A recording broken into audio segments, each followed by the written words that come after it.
Hello, my name is Kelly Alwyn, and this is my presentation on Southeast Asia for my Global Issues and Contemporary Politics class at UNF. I chose to do my regional case study on Southeast Asia because my best friend volunteered for a vulnerability and illiteracy reduction NGO in Cambodia for 10 weeks this summer. Southeast Asia consists of 11 nations: Brunei, Cambodia, East Timor, Indonesia, Laos, Malaysia, Myanmar, the Philippines, Singapore, Thailand, and Vietnam. The Association of Southeast Asian Nations was established on August 8, 1967 in Bangkok, Thailand. The group aims to accelerate the economic growth, social progress, and cultural development in the region through joint endeavors. There are 10 member states, all the nations I listed for the region of Southeast Asia, excluding East Timor. The ASEAN Vision of 2020 is a future goal with the vision of the ASEAN community that lives in peace, stability, and prosperity. The member states agreed on this goal in 1997, the 30th anniversary of the association. Globalization is defined as the integration of markets, politics, values, and environmental concerns across borders. The worldwide integration was accelerated by many factors and forces, including technological innovations, declining domestic economies of powerful industrialized countries of the North, military and political pressures, as well as wars of the powerful industrialized countries of the North on third world countries of the South. The fall of the former Soviet Union as an alternative world system power, the role of Western ideological propaganda, the role of third parties like the United Nations, the International Monetary Fund, the World Bank, and the World Trade Organization, the rising citizen expectations, and the availability of new, cheap labor worldwide. Southeast Asia saw unprecedented high rates of economic growth in the 1980s and 1990s, coupled with state authorities' domination over their societies. Globalization's impact on Southeast Asia was much different than any other region. Worsening industrial relations in Western industrialized countries and the search for cheaper sources of labor sparked the relocation of certain production processes in Southeast Asia. Labor-intensive industries like textiles and garments, and the assembly of electrical products and electrical component parts were among the industries that moved their production to Southeast Asia. Increased involvement from the public sector resulted in large foreign debts that created a short but severe financial crisis in Malaysia, Indonesia, Thailand, and the Philippines. The overall impact of globalization on Southeast Asia includes unprecedented economic interdependence, real-time communication, cross-border capital movements, and rapid technology transfer.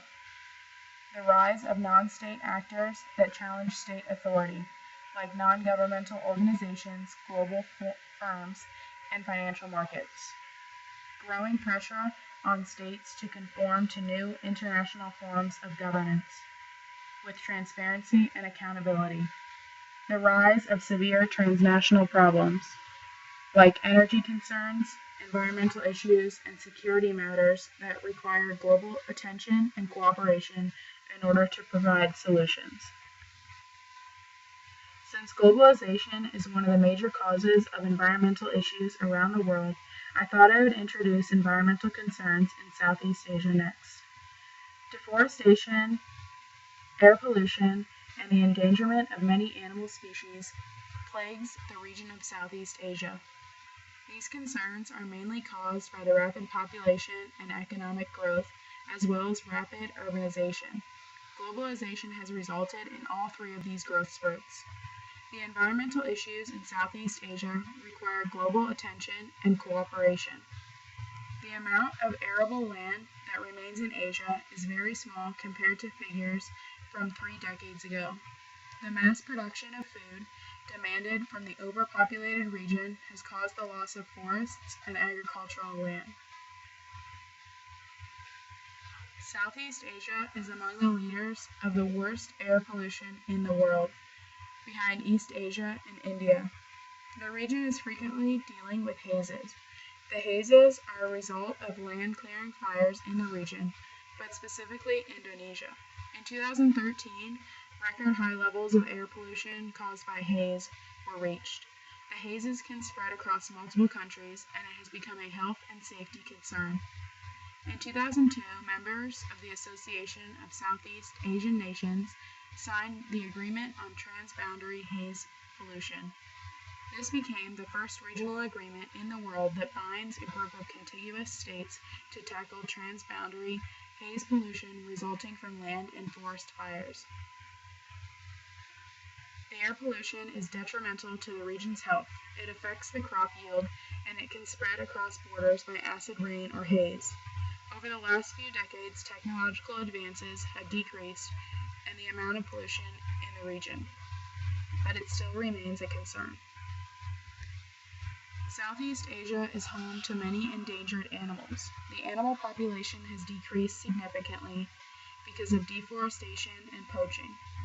The Sumatran elephant, the Sumatran tiger, the orangutan, the Sumatran rhino, and the hawksbill sea turtle all face the threat of extinction. Southeast Asia's forests are being destroyed to make more land area for the always growing population of the region.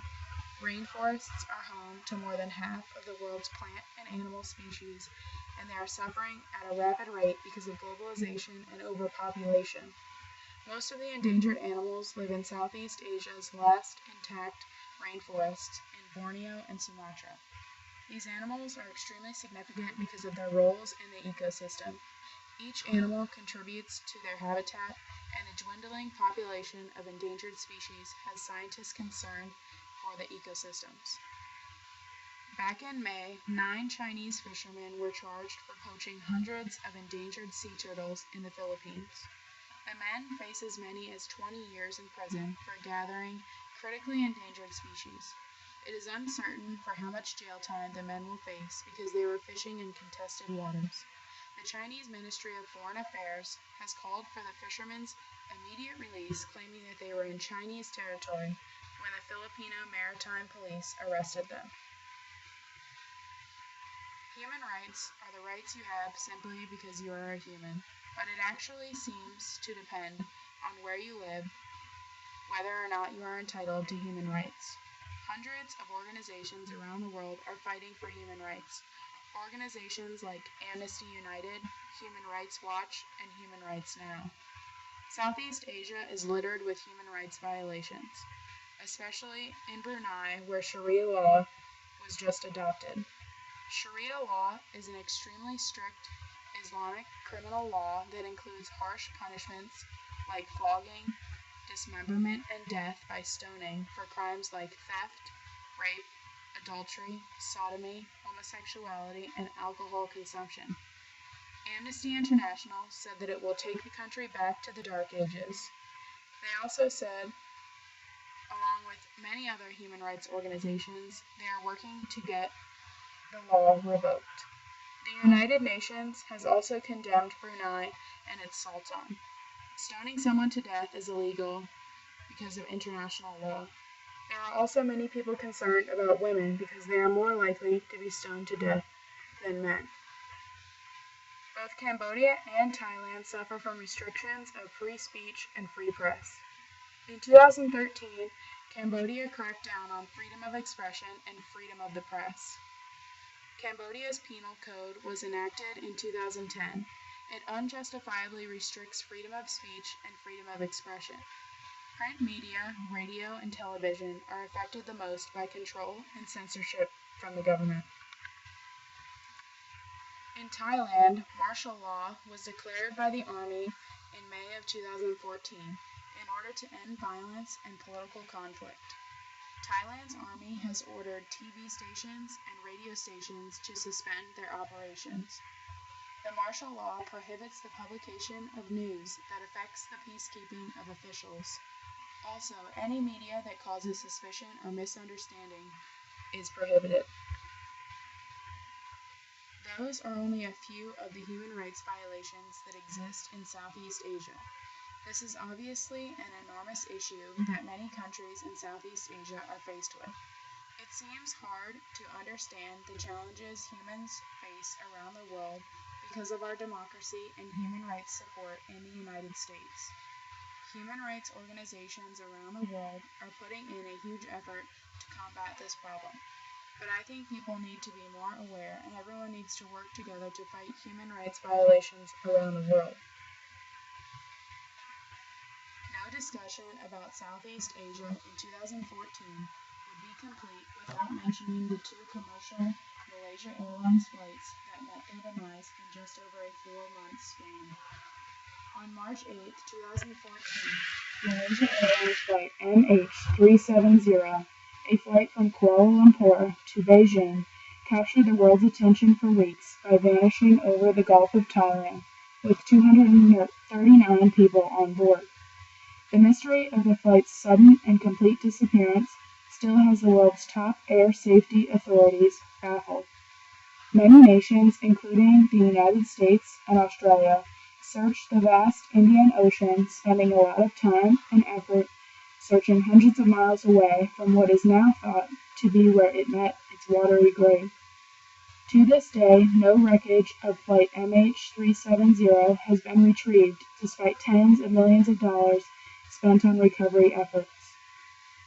On July 17, 2014, months after Russia invaded and took over Crimea, and while Russian separatists were causing upheaval in the Ukraine, Malaysian Airlines Flight MH17 from Amsterdam to Kuala Lumpur was shot down while flying over Ukrainian airspace with 298 people aboard.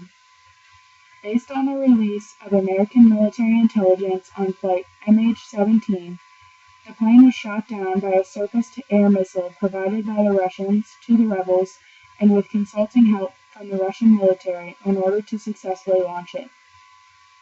In the 2 weeks since the downing of MH17, the black boxes have been recovered and they show a loss of cabin pressure that is consistent with what would be the results of the missile speculated to have hit the jet. Speculation exists about the future viability of Malaysia Airlines, having suffered the loss of 2 airliners full of passengers in such a short period of time. Nearly all other commercial airlines were avoiding the Ukrainian airspace because of the recent turmoil, but it is widely believed that in an effort to save money, Malaysian Airlines was flying a more direct route. This concludes my discussion on Southeast Asia.